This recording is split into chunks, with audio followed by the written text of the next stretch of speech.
السلام علیکم ناظرین، آج ہم اس ٹاپک پر بات کرنے والے ہیں جو وقت کے حساب سے اگر دیکھا جائے تو انتہائی اہم ہے۔ اس وقت جو ماہ مبارک چل رہا ہے، رمضان مبارک، اس میں لوگوں کے ساتھ جن لوگوں کو خاص طور سے تراویح پڑھانی ہوتی ہے تو وہ لمبی نماز اور لمبی قرات کی وجہ سے ان کے گلے میں کئی بار جو ہے نا الجھن کی اٹکن کی وجہ سے بلغم اٹک جائے یا ویسے ٹھنڈا پانی پینے کی وجہ سے جو ہے گلا خراب ہو جائے، تو پھر ہوتا ہی ہے جناب کہ ایسی کنڈیشن میں آدمی کی سانس کی جو ہے نا تنگی ہو جاتی ہے، سانس کی آدمی کو جو ہے، اور وہ لاکھ کوشش کرنے کے بعد بھی کئی بار ایسا ہوتا ہے کہ گلا ٹھیک ہی نہیں ہو پاتا ہے۔ بعض تو حفاظ کرام جو ہوتے ہیں یا ائمہ مساجد، وہ اس مہینے میں بہت زیادہ پریشان ہوتے ہیں، تو ان کے لیے میں دو چیزیں آج آپ کو بتانے والا ہوں اور یہ بہت اچھی ہونے والی ہے۔ ایک تو آسان ہے اور دوسری بھی ہے تو آسان، لیکن تھوڑی سی اس میں جو ہے نا محنت کی ضرورت ہے، لیکن بات یہ ہے کہ یہ آپ کو ایسا فائدہ دینے والی ہے کہ آپ کی گلے کی خراش سے آپ کی جان چھوٹ جائے گی، دوبارہ آپ کو یہ تکلیف نہیں ہونے والی ہے، اس کی میں آپ کو گارنٹی دیتا ہوں۔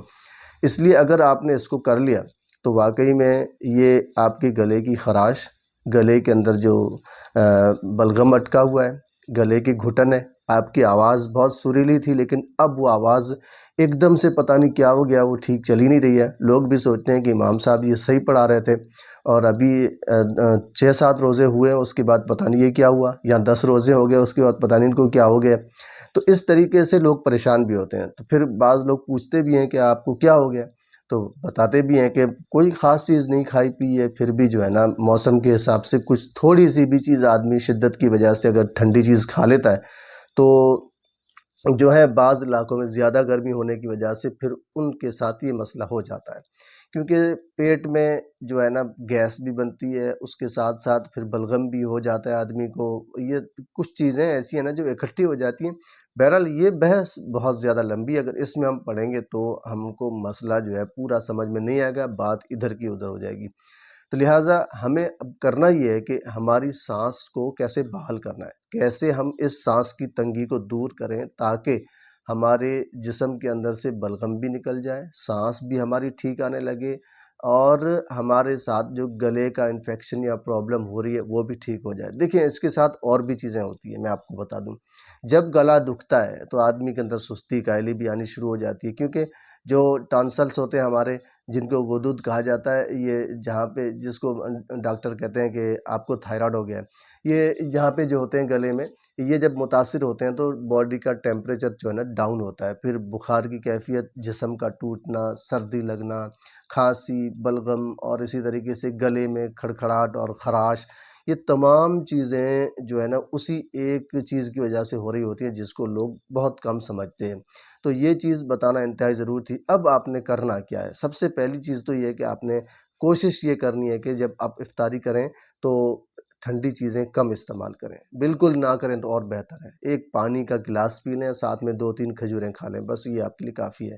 اور عام دنوں میں بھی آدمی جب موسم ایسا ہو کہ اس کو تکلیف ہو رہی ہوتی ہے یا ہمیشہ ہوتی ہے، تو پھر ان چیزوں کو چھوڑنا ہی بہتر ہے، پھر کیوں آدمی کھائے، جو ان کو کھا کر اپنی صحت کو کیوں خراب کرے۔ لہٰذا ہم بات کر رہے ہیں، پہلے تو ایک چیز آتی ہے جو خلن جان، اس کو میں کئی بار بتا چکا ہوں۔ اس خلن جان کو آپ تھوڑا سا ٹکڑا لے کے ایک بار پانی میں پکا کر دیکھیں، اس کا قہوہ بنا کر، یہ فوری طور پر اثر کرنے والی چیز ہے۔ اچھا، یہ تو ہو گئی ایک چیز، خلن جان کو آپ نے قہوہ بنا کر استعمال کر لینا ہے کبھی کبھار، اور یہ ایمرجنسی کے لیے ہو گیا، یہ تو آپ کی جیب میں بھی پڑی رہے گی، اس کو چوستے بھی رہیں گے آپ تو بھی اس کا فائدہ ملتا رہے گا۔ لہٰذا آگے ہم چلتے ہیں کہ ہمیں مکمل پراپر اس کا علاج کس طریقے سے کرنا ہے، اس کے لیے کیا کوشش کرنی ہے۔ تو میں آپ کو قہوہ بتانے والا ہوں۔ یہ قہوہ سانس کی تنگی والے مریضوں کے لیے بہت بہترین ہے۔ ایک کپ جو ہے نا ایک دم انسان کو صحت مند بنا دیتا ہے۔ آپ نے کرنا یہ کہ ادرک کا آپ نے 1 پور جتنا ٹکڑا لے لینا ہے۔ آدمی پوچھتے ہیں کتنا لینا ہے، یہ انگلی کا ایک پور آپ دیکھ رہے ہیں، اتنا ٹکڑا آپ نے ادرک کا لے لینا ہے۔ اسی طرح سونف آپ لے لیں آدھی چمچی، چھوٹی جو چمچی ہوتی ہے اس کی آدھی لے لیں آپ، یہ آپ نے سونف لینا ہے۔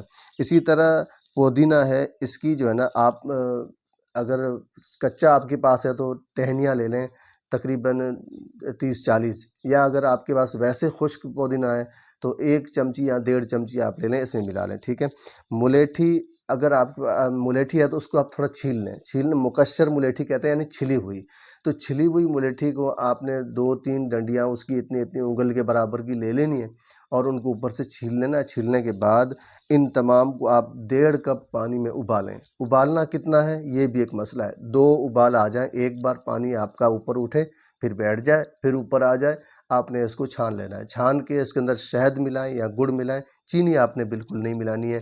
یہ دونوں چیزوں میں سے کوئی بھی چیز آپ ملا لیں، ملانے کے بعد اس کو آپ کھانے کے بعد اگر نوش فرماتے ہیں، پیتے ہیں، تو اس کے فائدے ڈبل تبل ہو جائیں گے۔ اگر کھانے سے پہلے پی لیتے ہیں تو بھی کوئی حرج نہیں ہے، لہٰذا ضرورت کے وقت بھی اس کو پیا جا سکتا ہے۔ یہ دنیا کا وہ بہترین مجرب المجرب قہوہ ہے جس سے آپ کے دمے کی بھی تکلیف ٹھیک ہو جائے گی، آپ کی سانس کی تنگی، کھانسی، بلغم، سستی، یہ تمام چیزیں ٹھیک ہو جائیں گی۔ ایسی ویڈیوز کے لیے میرے ساتھ جڑے رہیے اور سبسکرائب ضرور کر کے جائیں۔ ویڈیو اچھی لگی ہو تو لائک کریں اور اپنا پیارا سا کمنٹ بھی ضرور دے کر جائیں۔